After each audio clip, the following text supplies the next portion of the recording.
For years, Maya and Daniel's marriage was a fortress built on trust, shared laughter, and a quiet, deeply held dream. They believed that someday their home would be filled with the sound of a child's footsteps. But time is a relentless current, and as the years flowed by, each failed fertility treatment chipped away at their hope. The cracks started small, almost invisible, but they grew into fissures that neither of them knew how to talk about. Maya was a fighter. She wanted to keep going. New doctors, new procedures, anything that offered even the smallest glimmer of a chance. She couldn't bear the thought of giving up on the dream they had cherished for so long.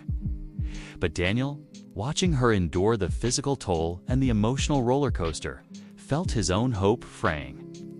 The constant cycle of hope and heartbreak was exhausting him, not for himself, but for her. He saw the pain in her eyes after every appointment, and it was breaking his heart. He gently suggested they stop, that maybe they could consider adoption, a different path to the family they both wanted. What started as gentle disagreements soon escalated. The topic, once handled with care, became a trigger for painful arguments. Each discussion felt like a battle, with invisible lines drawn in the sand. Every word seemed to carve a deeper distance between them, turning their once warm and loving home into a place of tense whispers. Unspoken resentment and a silence so heavy you could feel it in the air. They were moving around each other like ghosts, haunted by the future that wasn't materializing. One night, the dam finally broke. Another argument, raw and full of a despair that had been simmering for months, left them both in tears, sitting on opposite ends of their sofa. The word divorce slipped into the air. It wasn't shouted in anger. It was whispered, a fragile, terrifying sound. As if spoken by two strangers who no longer recognized the people they had become. They weren't angry at each other, not really. They were hurting with each other, sharing a profound grief. But that shared hurt had morphed into a wall between them, a wall that felt too tall to climb, too thick to break through. It seemed their love, once their greatest strength, was now caught in the crossfire of their shared sorrow. The turning point didn't come from a grand gesture or a dramatic confrontation. It arrived quietly, unexpectedly. Daniel came home one evening to find Maya sitting on the floor of what was supposed to be the baby's room. It was an empty space, a room they had never finished. Its blank walls a stark reflection of their unfulfilled dream. She wasn't crying. She was just staring, lost in a quiet that was more heartbreaking than any sob. He didn't say a word. He didn't try to offer solutions or platitudes. He just walked over and sat down beside her on the floor. For the first time in what felt like an eternity, they stopped trying to fix anything. They didn't debate treatments or adoption. They didn't rehash old arguments. They simply sat together in the truth of their pain, acknowledging the emptiness of the room and the ache in their hearts. After a long silence, Maya finally spoke, her voice barely a whisper. "I'm scared of letting go," she admitted.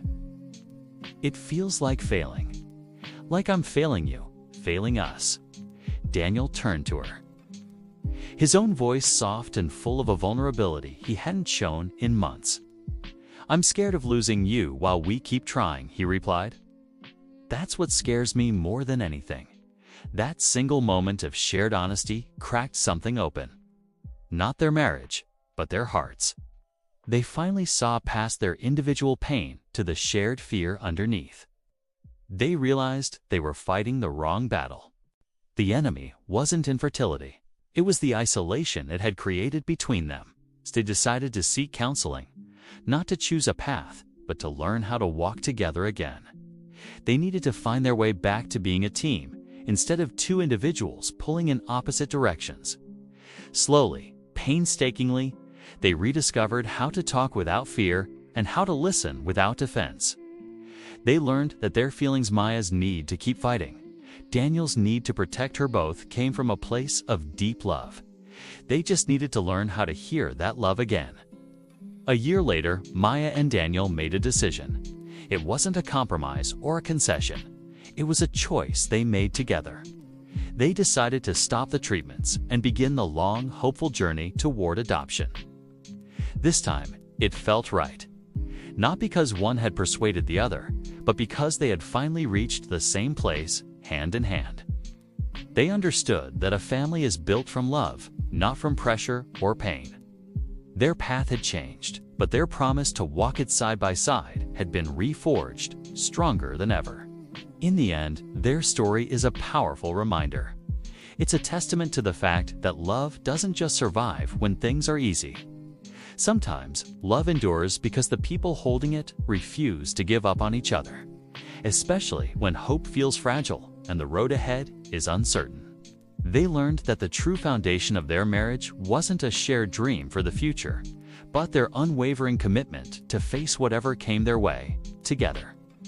Thank you so much for watching and for being a part of this community. If this story resonated with you, please consider liking this video and subscribing for more content that explores the real, complex, and beautiful sides of human connection. See you in the next one.